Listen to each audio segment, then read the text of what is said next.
Alright, yung gabi. Sheesh, batian ko, guys. Batian ko. Gang, gang. Charot. Okay, let's go. Last session this term. It's session 8. Yay, the head and neck. Okay, let's go na head and neck. Yung gabi sa tanan, head and neck. Okay, the head and neck contains screaming faces, organs, neck, hair, gland, lymph nodes, blah, blah, blah. Common or concerning symptoms. Okay, headache, head injury, head and neck surgery, traumatic brain injury. Okay? Health history guys, amo gyapon liwat-liwat old cart gyapon. Okay? So ari, onset, location, duration. Guys, amo ning mga question. Okay, gamiton yun ni. Mag physical assessment sa ulihin. Okay, magabot sa patient, sakit ya walo. O, ang question, when did you first notice the headache? Onset, o location, diin dampi, duration, o kundugay. O, guys, ara lang natatanan. Okay? Nako nang ara gali. Okay. Physical examination, guys, the hair. Okay, sa hair. Note its quantity, distribution, texture, and pattern of loss. Na-mention ko na si pattern of loss. Nga, si pattern of loss. Concerning symptoms, naging man kita. Concerning symptoms, very good. Ari yung concerning symptoms, guys, oh. Tandaan nyo niya.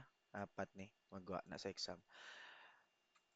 Nga, ang iya nga pattern of loss, kaya nang ba ako nasang pasto, kay di ba pattern of loss, okay nga may hair loss si patient, okay man siya, nalo na tigulang, okay? Hair loss, may alopecia siya bala guys. Pero kung ang iya nga hair loss is patches, banyong patches, 'di ba? Diri miara, diri wala di.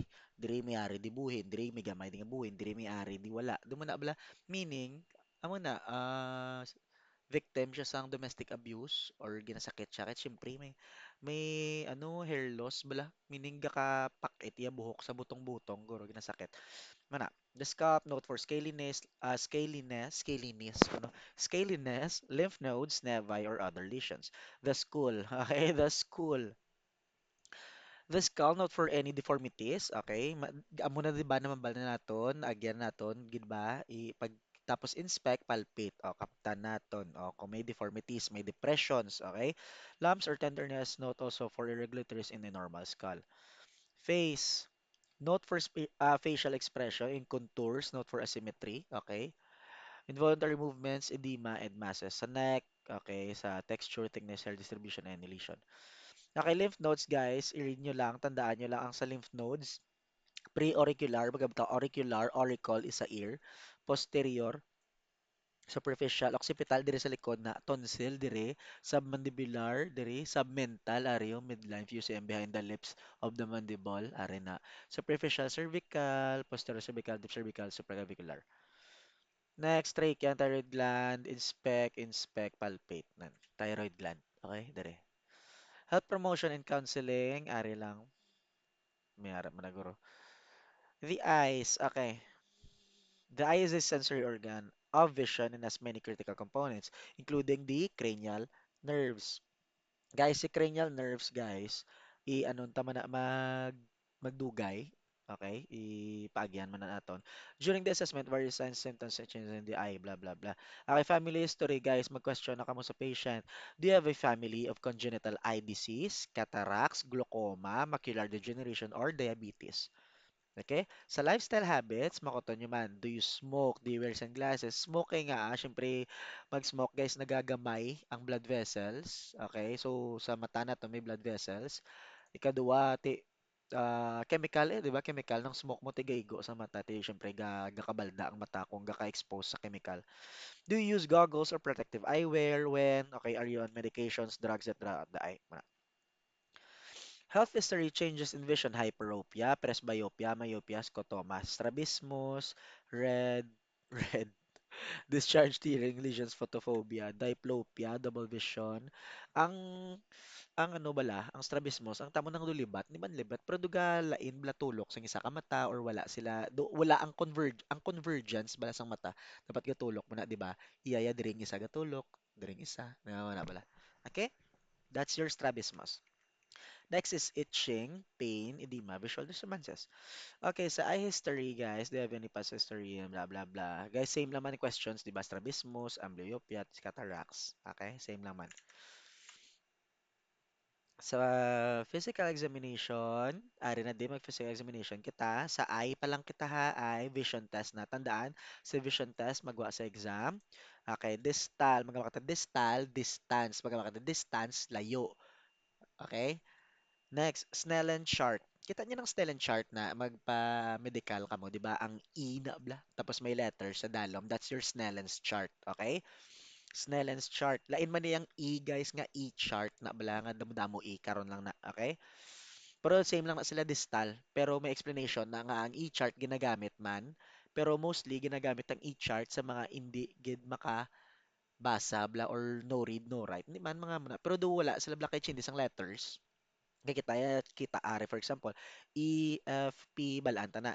Sa iba niya guys nga wala naka are unable to read, okay? E nila guys amo ning E. So explain mo or mangkoto mo sila diin ang tubang sang E. Ako na, kaya hindi sila ka-determine sang FPTOZ something. So E chart ang ginagamit. Okay? Sige, explain naton gamay si Snellen's chart. To test the visual acuity of central vision and the patient's ability to see at a distance. Di ba 20 feet na ang kalayoon ni Snellen's chart? 20 feet ka muna kalayo sa Snellen's chart. Guys, ang normal nga visual acuity is 20-20. Duwa siya ka number. Okay? Nga duwa siya ka number, sir. How? Ang top number or ang una is 20. Okay? Ang ikaduha is dara nagabasi kung ano siya kalayo or kalapit ang normal nga tao nga makabasa. Are. The numerator top number, okay, 20, indicates the distance of the patient. Okay? Distance of the patient from the chart. And this number should always be 20 unless the patient move closer for testing.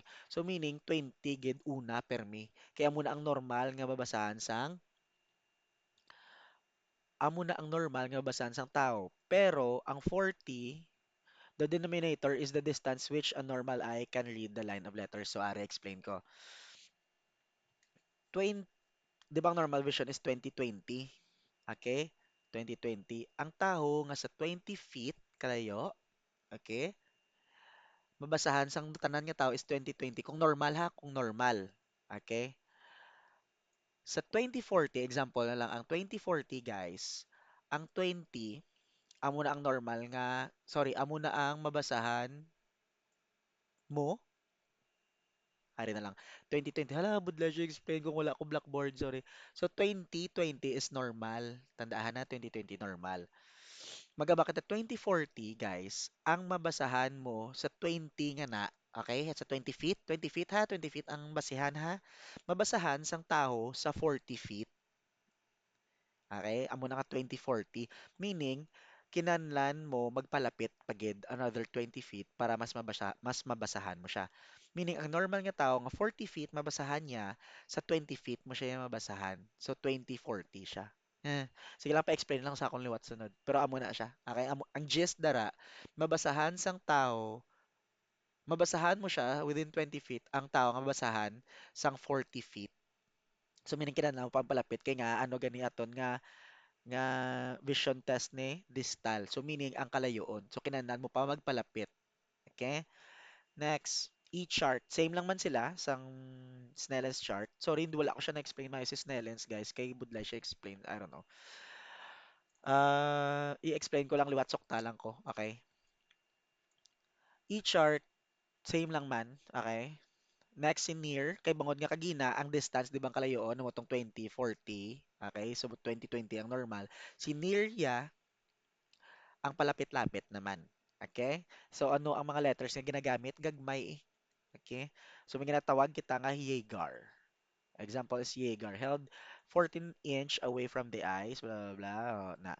Normal vision is 14/14, kay 14 inch saya. So, aring Jaeger, guys. So, tamo ng number 1, gamay-gamay. Number 2, do, gadako siya. Number 3, asa number 6, nagdako na ang letters. Okay? Pero, tikay basa na siya, 14 inch lang na.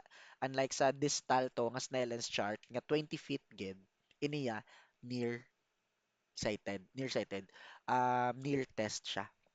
Okay? Hala na dugayan to sa muna ba? Okay, next is peripheral visual fields by confrontation. Visual fields are tested to assess peripheral vision. Magkabata peripheral vision sa kilid. Okay. Next is confrontation is a comparison between the patient and the nurse provided by the nurse has intact peripheral vision to determine the areas of deficit. Further testing, if you find a defect, try to establish its boundaries. Test one eye at a time, ang isa kada isa nga mata. Repeat several levels to define the border. So, kay miyara kita nga homonymous hemianopsia. Anong homonymous hemianopsia, sir? Magamba kita homo, kamo na. Charot, homonymous hemianopsia. Ay, naablang hindi, di ba, muning bilog, muning bilog. Nga mata, half lang diri guys, so, ang hindi iya makita. Or half nga diri, makita iya. Or half nga diri, hindi iya makita. Damo na. So, aring example, ipakita ko na lang. Homo, homonymous. Ara siya. Homonymous manner. Ay, field loss, a visual field loss. An example, yo. Charan! Nara siya ang bako. Na, di ba? Bakong half ya, diri, hindi ya makita. Ang diri ya makita ya. So, lain-lain na sila nga, ano nga example. Homonymous, manner siya, bitemporal, quadratic defects. Okay, inspection.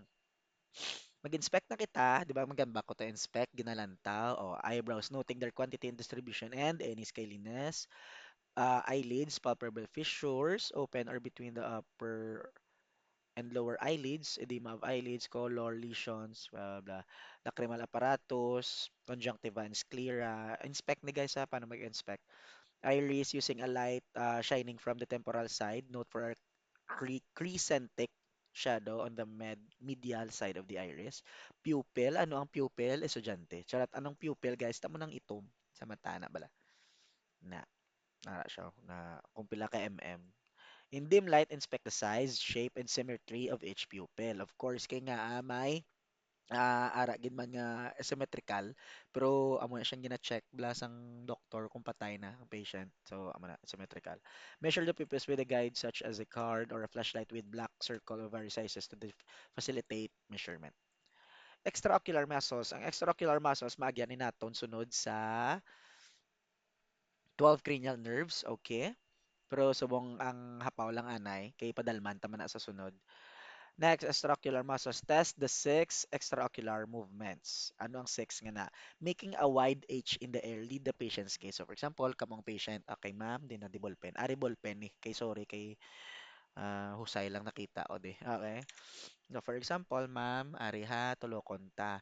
Letter H, di ba? O, ma'am, sundan nyo lang. O, dire yan ay. O, tapos, dire, dire.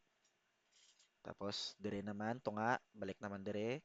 Dire naman sa babaw, balik naman sa tunga, balik naman dire sa dalom, dire. Letter H siya, guys. Okay? H in the air. Lead the patient's gaze. Kaya nga, may mga patient kaya hindi katulok dito, may mga patient hindi katulok dire, kag dito, kag dire, kag dire. Okay, six extraocular movements, dire. Letter H. To the patient's extreme right, right and upward. Ara, ginubra ko bago lang. Pero amo ni ang pagpasunod ya. Okay? Next, assess the ocular note for deviation from normal. Test for convergence. Anong convergence? Kung wala pa kagi tuslok, convergence. Charot. Convergence, guys, aro pencil. Pencil to slok amo na sir. Hindi.